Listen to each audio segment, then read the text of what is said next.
मध्य प्रदेश कर्मचारी चयन मंडल यानी ईएसबी की हाल ही में वन रक्षक, क्षेत्र रक्षक और जेल प्रहरी की परीक्षा में बड़ा बदलाव हुआ। बीते रविवार दूसरी शिफ्ट का पेपर अचानक रद्द कर दिया गया, जिसके बाद कई सवाल खड़े हुए। 10 सूत्र लगातार आपको इस मामले से जुड़ा हुआ हर छोटा बड़ा अपडेट देता भी आया है। हमने आपको बताया भी था कि आखिर सेकंड शिफ्ट का पेपर अचानक क्यों रद्द किया गया, लेकिन इन सबके बीच अब एक बार फिर से परीक्षा करवाने वाली कंपनी एपटेक विवादों में है और बेरोजगार युवा अब इस कंपनी को ब्लैकलिस्ट करने की मांग कर रहे हैं। इसी मांग के साथ बुधवार 10 जून को इंदौर में एमपीएसबी की भर्ती परीक्षाओं में लगातार हो रहे धांधली और भ्रष्टाचार के विरोध में मूवमेंट अगेंस्ट अनएम्प्लॉयमेंट के बैनर तले सैकड़ों छात्र छात्राओं ने मुख्यमंत्री के नाम कलेक्टर को ज्ञापन सौंपा। पहले जरा आपको इन छात्रों की मांग क्या है ये बताते हैं। भर्ती परीक्षाओं में धांधली, पेपर लीक और भ्रष्टाचार में शामिल लोगों के खिलाफ कड़ी कार्रवाई की जाए। उत्तर प्रदेश और जम्मू कश्मीर में ब्लैक लिस्टेड कंपनी एपटेक से परीक्षा करवाना बंद हो। परीक्षा का संचालन सरकारी एजेंसी के जरिए हो। परीक्षा संचालन को निष्पक्ष और पारदर्शी बनाया जाए। परीक्षा देने जाने वाले छात्र को बस, रेल का किराया मुफ्त किया जाए और यात्रा पास जारी किए जाएं। परीक्षा केंद्र घर से ज्यादा दूर न हो।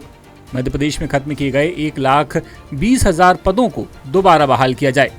सरकार को यह समझना चाहिए कि जो दूसरे राज्यों में जो बेन कंपनी है उसको परीक्षा के लिए क्यों जिम्मेदारी दी जाती है। क्या सरकार जिम्मेदारी नहीं उठा सकती है?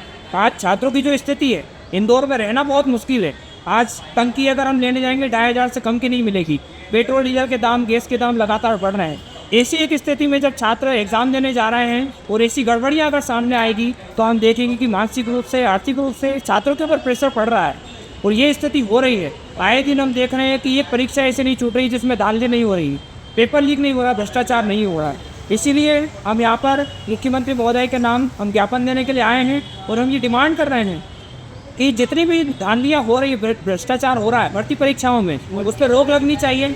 प्रदर्शनकारियों ने कहा है कि हाल ही में वन रक्षक, क्षेत्र रक्षक, जेल प्रहरी की रविवार दूसरी शिफ्ट की परीक्षा रद्द कर दी गई थी। 11 शहरों के 52 केंद्रों पर दोपहर 2:30 से 4:30 बजे तक होने वाली इस परीक्षा के रद्द होने से दूर दराज से आए हजारों अभ्यर्थियों का वक्त और पैसा बर्बाद हुआ। लेकिन ये रद्द क्यों हुआ था, ये भी जान लीजिए। 7 जून को हुई जेल प्रहरी और वन रक्षक भर्ती परीक्षा रद्द की गई थी। वजह थी सर्वर की समस्या। इसके चलते पूरे प्रदेश के लगभग 50,000 उम्मीदवारों को वापस भेज दिया गया। इस फैसले ने छात्रों में भारी आक्रोश पैदा किया। हंगामा हुआ, जांच की मांग उठी और सवाल खड़े हुए कि इतनी बार की गड़बड़ी के बावजूद ईएसबी क्यों नहीं सीखता। इसी बीच 10 सूत्र की पड़ताल में पता चला कि 7 जून को दोपहर की परीक्षा रद्द सर्वर फेल होने की वजह से जरूर हुई थी, लेकिन असल मुद्दा गोपनीयता पर मंडराता बड़ा खतरा था, जिसकी सबसे बड़ी वजह है ऑनलाइन एग्जाम करवाने वाली एजेंसी एपटेक लिमिटेड। ये एजेंसी परीक्षाओं में गड़बड़ियों के लिए पूरे देश में बदनाम है। कई राज्यों में इसे ब्लैकलिस्ट किया गया है। इस पर दर्जनों एफआईआर तक दर्ज हैं और हालिया रद्द परीक्षा भी एपटेक ही करवा रहा था और इसके पहले भी कई परीक्षाएं भी ये करवा चुका है। 10 सूत्र की पड़ताल में ये पता चला कि ईएसबी ने पैसा बचाने के लिए एपटेक जैसी दागी कंपनी को ऑनलाइन परीक्षाओं का कॉन्ट्रैक्ट दिया। ईएसबी ने टीसीएस जैसी विश्वस्तरीय कंपनी को बोली ज्यादा होने से टेंडर प्रोसेस से बाहर कर दिया था। उसकी जगह एपटेक कंपनी को चुना गया क्योंकि उसकी बोली टीसीएस से कम थी। पैसे बचाने के चक्कर में ईएसबी ने यह भी नहीं देखा कि वो जिस कंपनी को ठेका दे रहा है वो पूरे देश में बदनाम है। परीक्षाओं में धांधली के लिए उस पर कई राज्यों में एफआईआर दर्ज है। एपटेक पर उत्तर प्रदेश जल निगम भर्ती परीक्षा 2016 में भी बड़ी धांधली के आरोप लग चुके हैं, जिसकी जांच खुद एसआईटी ने की थी।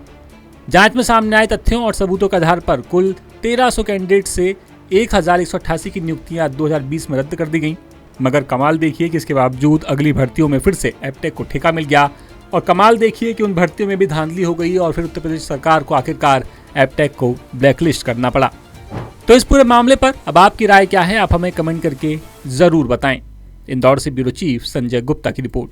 लेटेस्ट,